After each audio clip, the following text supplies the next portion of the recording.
mga idol, kami po ay magkakabit ng malaking gulong.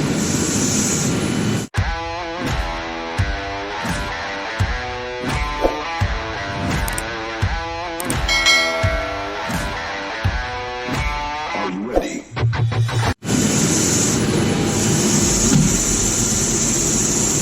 Ito po ay gulong ng Cadillac Escalade mga idol. Gamit po ulit ng ating tire tender machine kasama ng ating tropang si Kajeri. Yan o, napakadali lang mga idol. Ito po pala yung tire brand mga kapatid na ikabit namin sa Cadillac Escalade. Ito po ay Goodyear. Ang tire size naman po ay 285 naman po yung kanyang pattern, eagle touring. Yan. Ito po yung palatandaan ng mga gulong ay original. Tapos ito po ay Department of Transportation po yan. So 22, 24. So ginawa siya nung 22, 24. So yung 22 ay mga idol, ito po yung 22 weeks. So year 2024. So ito po yung manufacturer code.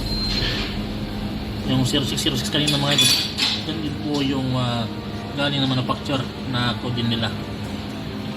So ito po yung pinabasihan pag kayo po nagpalit ng gulong.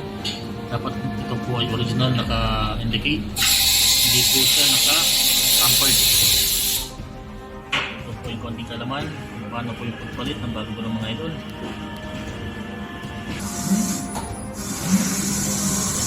Tropa, shoutout sa'yo kaibigan. Ayun naman po ay binabaklas niya yung lumang gulong. Tulad yung lumang gulong po mga idol ay tulad din po nung kinakabit namin. Ito din po ay Goodyear, eagle touring din po, 285, 45, 22. So maingat po yung ating tropa para maiwas gasgas dun sa rim ng customer. Yan. Dapat yung mount head nung tire changer ay dapat may clearance dito sa rim para hindi po siya magasgas dito. So ito po yung sasakyan ng customer mga idol. As usual, Cadillac emblem. Ito po ay Cadillac Escalade. Ayan po yung Escalade oh. Ayan, Escalade.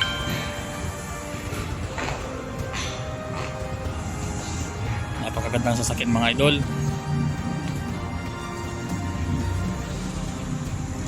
At syempre mga idol, ito naman po yung ating shop. Ayan, Toyota Services along Alasisi area po ito mga idol.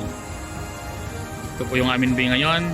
Araw po ng Lunes, 20 po sa buwan ng Enero mga idol. Ito po yung ating mga tropa mga idol.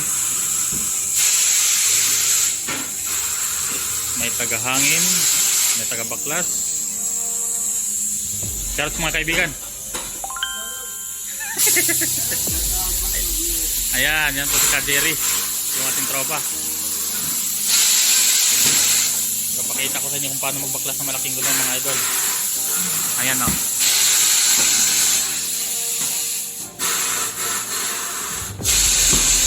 Napakaangas.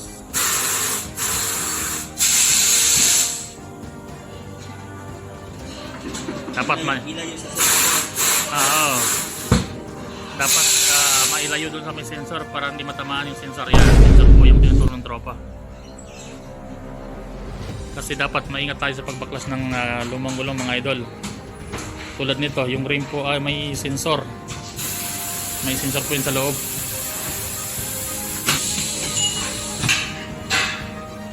So dapat maingat po ang pagtanggal. Tulad nito, yung mount head po ng ating tire changer ay nakatapat doon sa may sensor. So dyan po dapat sikwatin para hindi matamaan yung sensor. Tulad yan, oh. Ayun. Nakikita ko na yung sensor. Yun, oh. Yan. So, shoutout sa ating tropa. Big shoutout kaibigan, Master Jerry.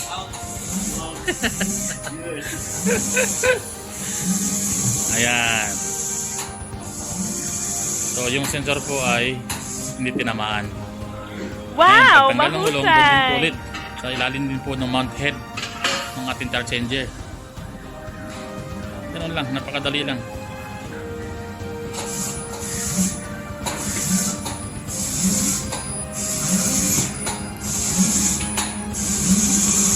Ito po yung sensor ng ring, mga idol. Ayan. Ito po yung nagbibigay ng indicator ng hangin. Kung bumababa siya, kaya nagbibigay ng resulta doon sa dashboard ng sasakyan, mga idol. Ayan po ating tropa. Naglalagay siya ng tire paste. Ang padulas. Dapat yung DOT nakalabas. So dapat daw po yung DOTI nakalabas, yung manufacture date. So kabila, ito. Ito. Ayan. DOT. Ayan. Medyo malabo, kaibigan yung cellphone. Sige. So dapat po, Tapos yung pagkabit, tapos yung pagkabit ay, haluat na yung sensor. dapat naka 90 degrees na. Dapat naka 90 degrees between doon sa may mount head. So dito yung sensor. Ayan. Para hindi matamaan. Okay. Yung traction head. Traction head, dapat ito yung dikit sa akin. Okay. Okay, tama yan. Traction head. Traction head na natin. Yan, sinasabi. Traction head, sabi ng tropa.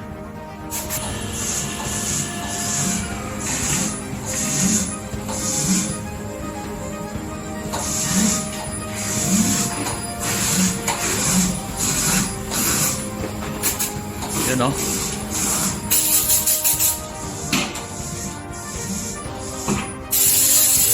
So, mahirap po ikabitin, mga idol, kung wala po tayong tire changer. So dapat maingat po tayo.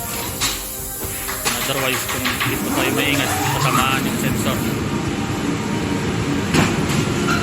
Kasi yung gulong po, mga idol, ay malaki. 545 R22. Ayan, o. Yung 114, mga idol, na numero, ito naman po yung kanyang load index. Kumbaga yung capacity ng gulong na kaya nang dalhin. Yung H naman, mga idol, ito naman po yung kanyang speed symbol. Kumbaga yung bilis ng gulong na kaya niyang takbuhin per hour, kilometer per hour. Ayan. So dito naman po yung kanyang yung 114 kanina, mga idol, na load index. Dito rin po makikita. So maximum load niya nasa 2 tons. So 1,180 kg. Ayan. So almost 2 tons, mga idol.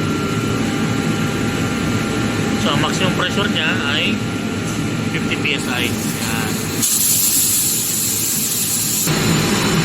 So pagkatapos ikabit yung gulong, ito naman po tayo mag-proceed sa ating tire balancer. Gamit din po ulit natin ay rod force. Sinasala na po ng tropa. So ito yun na po yung finished product niya, mga idol.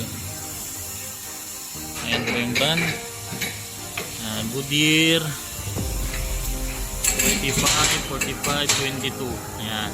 Yung 114 load index. Yung H high speed. Ito ay 210. Ito naman po yung kanyang pattern, Eagle Touring. Ayan. Made in USA.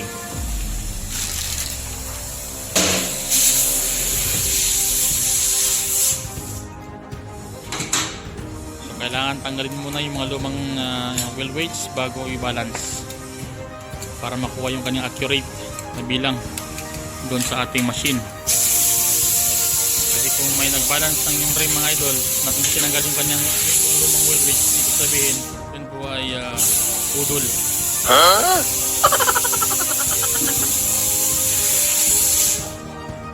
At dapat check din yung hangin bago i-balance. Ilang PSI kaibigan? 38, sabi ng tropa. Shoutout sa iyo kaibigan. Yan po yung ating kaibigan si Master Carl Demson. Gamit ko ulit ng ating road force machine. Ayan o. Sinimeter na siya. Against the light po yung ating camera.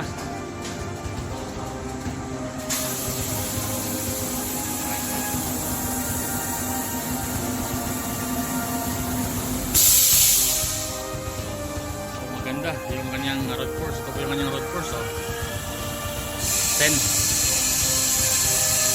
Kontra dun sa may 14. Yan. 14.5. So yung grama po na dapat i-correct 20 gram. Tapos kabila ay 25 gram. Ayan po yung road force mga idol.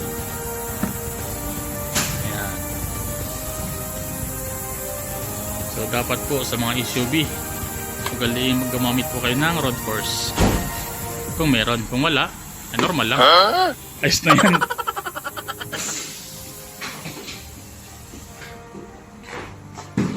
Dahil natin ay kinampi dati. Ha?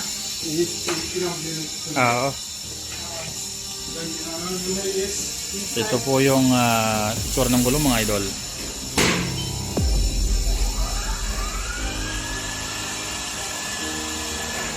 So hanggang dito na lang po yung ating vlog for tonight. Magandang araw po sa inyo lahat at maraming salamat sa inyong panonood. Mabuhay!